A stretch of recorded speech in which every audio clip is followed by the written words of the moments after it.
Hello dear students, today we are going to discuss our science chapter number 2, and the chapter number 2 is microorganism, friend and foe. As we all know, our world is full of different types of living organisms. Some are very big and some are small, and some organisms that are too small to be seen by naked eyes. That means हमारा जो पूरा world है, पूरी दुनिया है, उसमें different type के बहुत सारे ऑर्गेनिज्म प्रेजेंट हैं.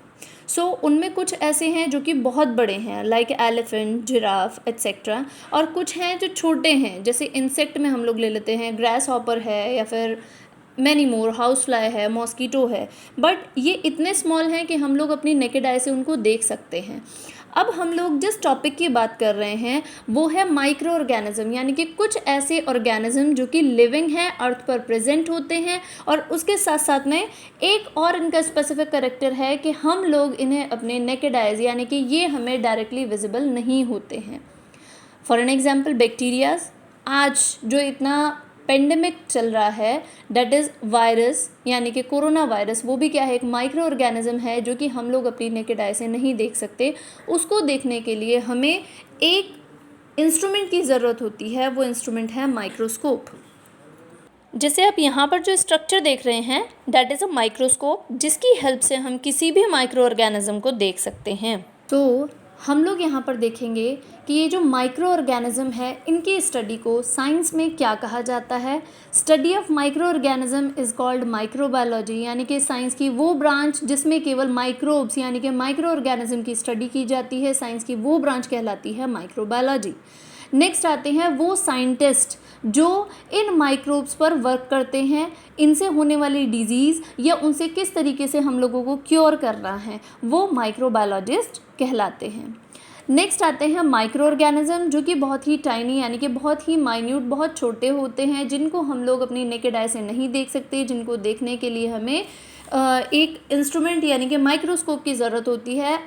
आज के टाइम में बहुत ही डिफरेंट माइक्रोस्कोप चल गए हैं, जैसे सिंपल माइक्रोस्कोप आता है, इलेक्ट्रॉन माइक्रोस्कोप आता है, बहुत सारे माइक्रोस्कोप चल गए हैं जिनकी हेल्प से हम लोग बहुत ही छोटे छोटे जो माइक्रोब्स हैं उनको देख पाते हैं. नेक्स्ट आते हैं पैथोजन. कुछ माइक्रोब्स अभी हम लोग लेटर ऑन डिस्कस करेंगे इसी चैप्टर में. कुछ माइक्रोब्स ऐसे हैं जो कि हम लोगों को बेनिफिट देते हैं, और कुछ माइक्रोब्स ऐसे हैं जो कि हम लोगों को हार्म देते हैं, यानी कि हार्म पहुंचाते हैं. तो वो ऑर्गेनिज्म, वो माइक्रोब्स जो कि हम लोगों को डिजीज़ कॉज करते हैं, वो पैथोजन कहलाते हैं. Disease causing microbes are called pathogen. उनका एक स्पेसिफिक नाम रखा गया है पैथोजन. अब हम लोग देखेंगे जो ये माइक्रो ऑर्गेनिज्म है, इनका क्लासिफिकेशन, यानी कि माइक्रो ऑर्गेनिज्म को फर्दर डिवाइड किया गया है 5 क्लासेस में. फर्स्ट आती है bacteria, fungi, algae, protozoa and viruses. So first we should know about bacteria. Bacteria जो कि यूनिसेलुलर होते हैं, यानी कि सिंगल सेलुलर होते हैं. एक सिंगल सेल से ज़्यादा इनकी बॉडी नहीं बनी होती किसी भी चीज़ से. नेक्स्ट होते हैं माइक्रोस्कोपिक, यानी कि माइक्रोस्कोप से हम इनको देख पाते हैं. इनकी बॉडी जो है वो डिफरेंट शेप, यानी कि बहुत सारे जितने भी बैक्टीरियाज हैं वो अलग अलग शेप के भी हो सकते हैं. मेन यहाँ पर 4 शेप्स आप लोग देख रहे हैं, जैसे रॉड शेप्ड, जो कि आप यहाँ पर देखेंगे रॉड शेप, जैसे कि एक सिंपल एक रॉड होती है इस तरीके के. कुछ ऐसे हैं जो कि स्पायरिकल शेप के होते हैं, जैसे कि आप यहाँ पर देख रहे हैं, यानी कि राउंडेड शेप. नेक्स्ट कुछ ऐसे होते हैं जो कि कॉमा शेप्ड, यानी कि जिस तरीके से हम लोग कॉमा लगाते हैं, कुछ इस शेप के होते हैं. और कुछ बैक्टीरिया स्पाइरल, यानी कि जिस तरीके की नॉर्मल एक स्ट्रक्चर है, कुछ इस तरीके के बैक्टीरिया भी जो है वो फाउंड होते हैं. अब ये थी डिफरेंट शेप्स ऑफ बैक्टीरिया, यानी कि अलग अलग शेप्स. जैसे कि हम लोग जानते हैं हर एक जगह, अगर हम लोग नॉर्मली अभी भी अपने हैंड्स को माइक्रोस्कोप में देखेंगे तो हमारे हैंड्स पर अभी भी बैक्टीरिया होंगे. हमारे घरों में, एयर में, हर एक जगह पर माइक्रोब्स प्रेजेंट होते हैं, चाहे वो हमारी बुक्स हैं, नोटबुक हैं, कुछ भी हैं. इसीलिए ये चीज़ कही जाती है कि हम लोग जब भी कुछ भी खाने की चीज़ खाते हैं तो हम लोगों को उससे पहले अपने हैंड्स को वॉश करना चाहिए. ये कुछ शेप्स आप लोगों ने स्पेसिफिक देखी, बैक्टीरियाज की होती हैं. नेक्स्ट हम लोग अपना सेकेंड टॉपिक देखेंगे, एल्गी. एल्गी क्या होती है? एल्गी कुछ simple plant like organism. Plant like उसको हम इसलिए बोल रहे हैं क्योंकि ज़्यादातर जो एल्गी है वो ग्रीन कलर की होती है और फोटोसिंथेसिस की प्रोसेस कर सकती है.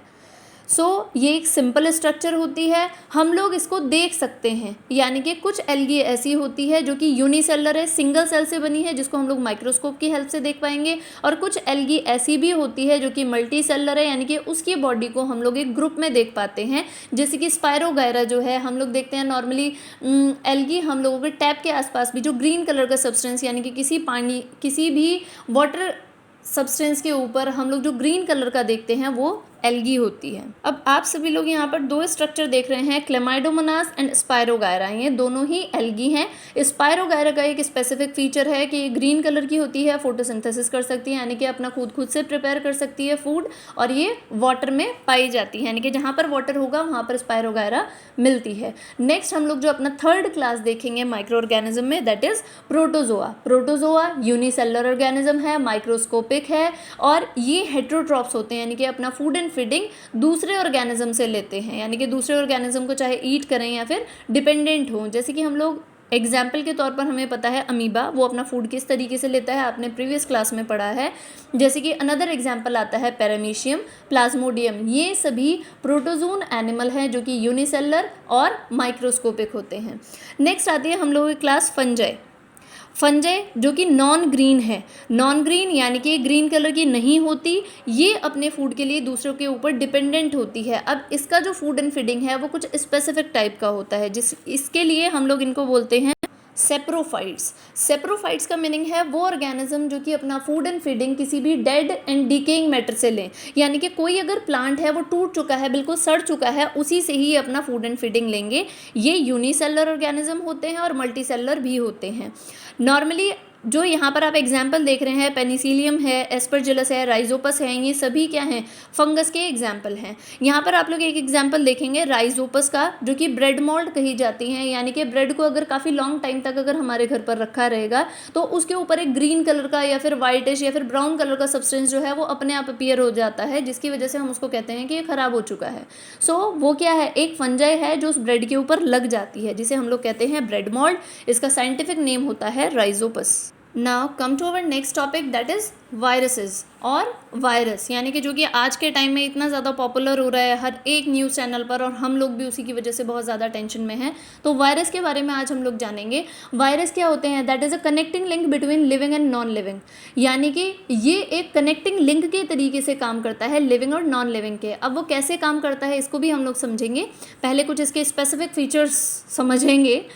ए सेलुलर, दैट मीन्स इसके अंदर कोई भी किसी भी तरीके की कोई भी सेल नहीं होती, यानी कि इसकी बॉडी किसी भी सेल से नहीं बनी है। It is multiplied in host cell. अब ये होस्ट सेल में अगर मल्टीप्लाई करता है, so that means that is a parasite.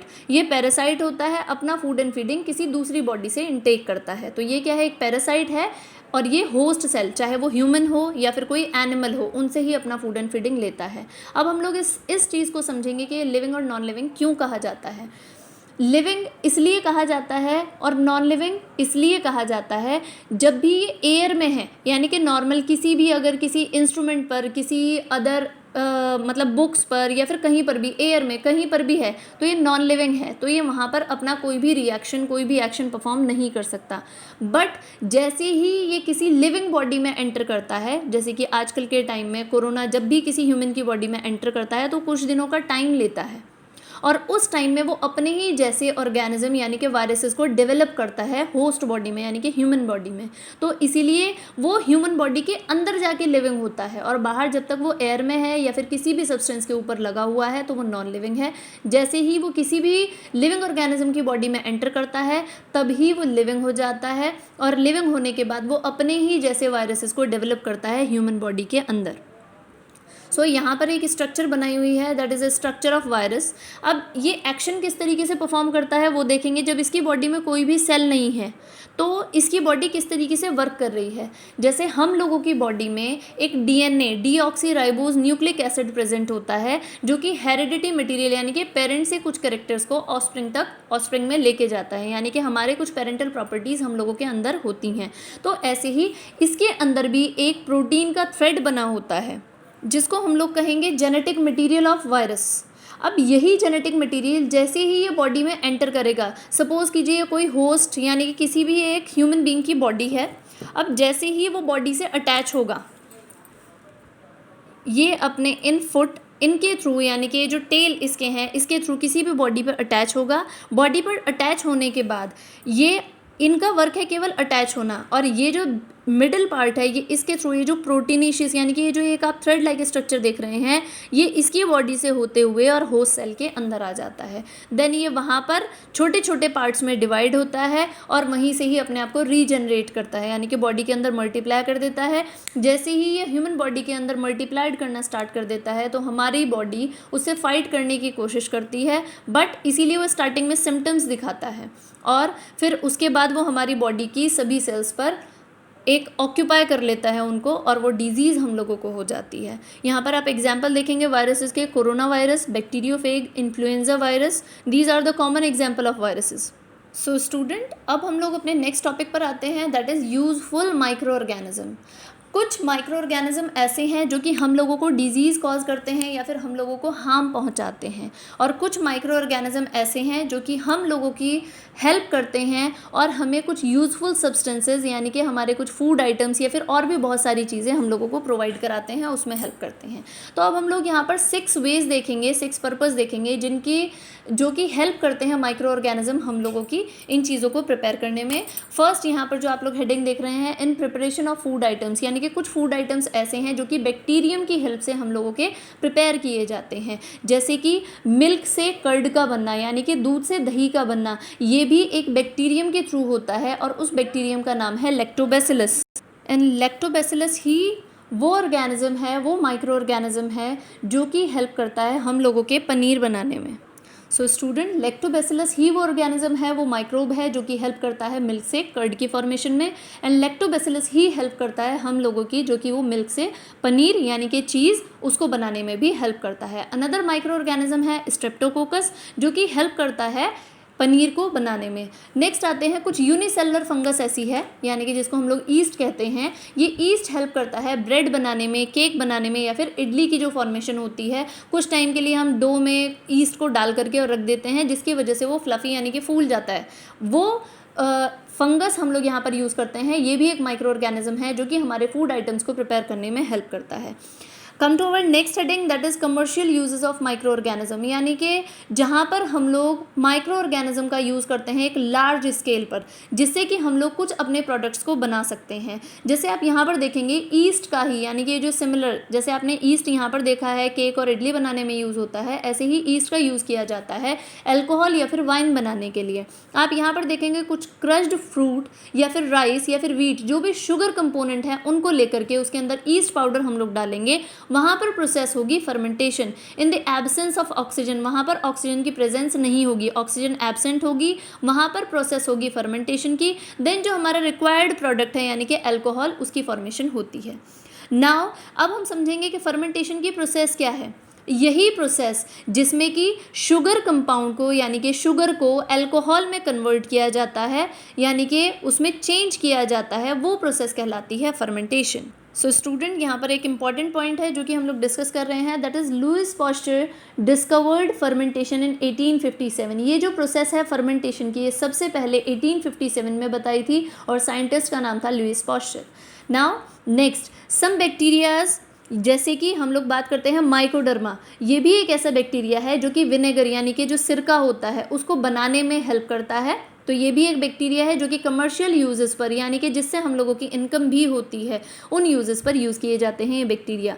Next आता है इंक्रीजिंग सॉइल फर्टिलिटी, यानी कि सॉइल को ज़्यादातर फर्टाइल बनाने के लिए। वैसे ये पॉइंट आप लोगों को पहले भी डिस्कस कर चुके हैं हम लोग कि राइजोबियम एक ऐसा बैक्टीरिया है जो कि नाइट्रोजन, एटमॉस्फेरिक नाइट्रोजन को फिक्स करके जो हमारे लेग्यूमिनस प्लांट हैं उनको प्रोवाइड कराता है। यानी कि राइजोबियम प्रेजेंट होता है हम लोगों के जो प्लांट्स हैं, लेग्यूमिनस प्लांट हैं, जैसे कि पी है, ग्राम है, मूंग है, इन सभी की रूट्स में प्रेजेंट होता है, जिससे कि वो एटमॉस्फेरिक नाइट्रोजन को फिक्स करता है और हमारे प्लांट्स को प्रोवाइड कराता है, क्योंकि प्लांट के लिए नाइट्रोजन गैस बहुत ही ज़्यादा इंपॉर्टेंट होती है। कुछ बैक्टीरिया जैसे कि साइनोबैक्टीरिया है, एजोटोबैक्टर है, इस बैक्टीरिया के अलावा, राइजोबियम के अलावा, या फिर BGA यानी कि ब्लू ग्रीन एल्गी है, वो हम लोगों की नाइट्रोजन को यानी कि एटमॉस्फेरिक नाइट्रोजन को फिक्स करते हैं। तो ये कुछ अदर बैक्टीरियाज हैं जो कि हमारी सॉइल की फर्टिलिटी को एनहेंस करते हैं यानी कि बढ़ाते हैं। Come to our next topic, that is as source as a source of food, यानी कि फूड के तरीके से भी हम कुछ माइक्रो ऑर्गेनिज्म को यूज़ करते हैं, ईट करते हैं। जैसे कि मशरूम्स जो कि हम लोग खाते हैं, तो वो मशरूम क्या है, एक टाइप की फंगस है, तो हम लोग उनका सूप भी पीते हैं और अपनी वेजिटेबल भी बना के खाते हैं। तो वो एक टाइप की फंगस है जो कि हम लोग इडेबल फंगस है जो कि हम लोग खाते हैं, और वो साइज़ में थोड़ा बड़ी होती है, तो हम उसको अपने नेकेड आई से देख पाते हैं। नेक्स्ट आता है ईस्ट, जो कि प्रोटीन, यानी कि सबसे इसके अंदर जो इंपॉर्टेंट कंपोनेंट है दैट इज़ प्रोटीन और विटामिन बी। तो ये दोनों ही चीज़ें ईस्ट में प्रेजेंट होती है, इसीलिए ये किसी भी हमारा जो फ्रूट है या फिर ये कहिए कि जो हम लोगों के पर्टिकुलर स्पेसिफिक डिशेज़ हैं उनके अंदर हम इसको यूज़ करते हैं। नेक्स्ट आती हैं एल्गी। कुछ बहुत सारी फिशेज़ और बहुत सारे एनिमल्स ऐसे हैं जो कि एल्गी को as a source of food, यानी कि फूड के तरीके से इनटेक करते हैं।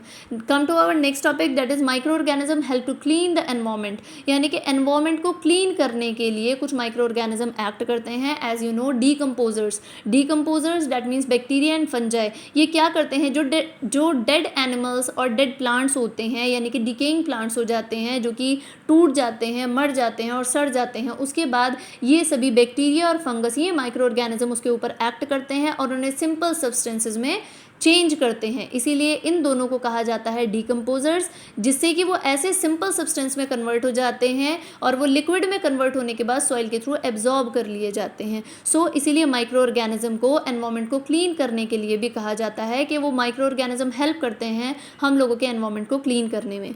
नेक्स्ट, कुछ एनारोबिक बैक्टीरिया ऐसे हैं, एनारोबिक दैट मीन्स जिन्हें ऑक्सीजन की ज़रूरत नहीं होती, रिक्वायरमेंट नहीं होती किसी भी प्रोसेस को करने के लिए। तो कुछ एनारोबिक बैक्टीरियाज ऐसे भी हैं जो कि बायोगैस, यानी कि वो प्रोड्यूस करते हैं मीथेन गैस को, मीथेन गैस को हम लोग बायोगैस भी कहते हैं। तो वो बैक्टीरिया यूज़ किए जाते हैं for the production of biogas. Okay student, come to our next topic that is in preparation of vaccine and antibiotics, यानी कि जहाँ पर इन ही माइक्रोब्स को यूज़ किया जाता है एज अ एंटीबायोटिक। एंटीबायोटिक क्या होती हैं, मेडिसिन्स होती हैं जो कि हमारी नॉर्मल मेडिसिन को बूस्ट कर देती हैं, यानी कि उनका रेट ऑफ रिएक्शन बढ़ा देती हैं। तो एंटीबायोटिक्स वो होते हैं। सबसे पहले आप लोग यहाँ पर समझेंगे कि फर्स्ट जो एंटीबायोटिक बनाई गई थी वो बनाई थी अलेक्जेंडर फ्लेमिंग ने 1928 में।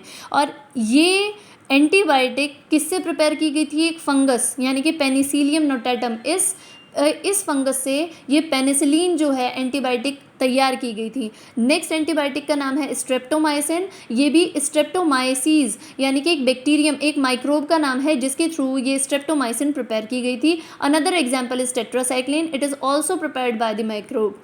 ओके नेक्स्ट, वैक्सीन क्या होती हैं, वैक्सीन्स यानी कि नॉर्मली जिनको हम लोग कहते हैं कि छोटे बेबीज़ का वैक्सीनेशन डे है आज, जो न्यूबॉर्न बेबी होते हैं, तो उनको क्या किया जाता है, वैक्सीन्स लगाई जाती हैं, आप लोगों को भी लगाई गई हैं। तो वही वैक्सीन्स क्या होती हैं, कुछ डेड और वीक माइक्रो ऑर्गेनिज्म जो कि हमारी बॉडी में इंजेक्ट कर दिए जाते हैं, वो हमारी बॉडी को हार्म नहीं करते, वो हमारी बॉडी में तब एक्टिव होते हैं अगर कोई अनदर पैथोजन हमारी बॉडी में एंटर करता है तो उसको किल करने के लिए। तो फर्स्ट सक्सेसफुल वैक्सीन जो डेवलप की गई थी वो थी स्मॉल पॉक्स वैक्सीन, यानी कि जो स्मॉल पॉक्स होते हैं उस डिजीज़ को क्योर करने के लिए जो अभी भी इन्फेंट्स को यानी कि जो छोटे बेबीज़ होते हैं उनको लगाया जाता है, ये डेवलप करी थी एडवर्ड जेनर ने, क्योंकि ये सबसे पहले एडवर्ड जेनर ने इसको डेवलप किया था। तो इन्हीं को ही इम्यूनोलॉजी का, साइंस की एक अनदर ब्रांच है इम्यूनोलॉजी, उसको उसके फादर कहे जाते हैं एडवर्ड जेनर।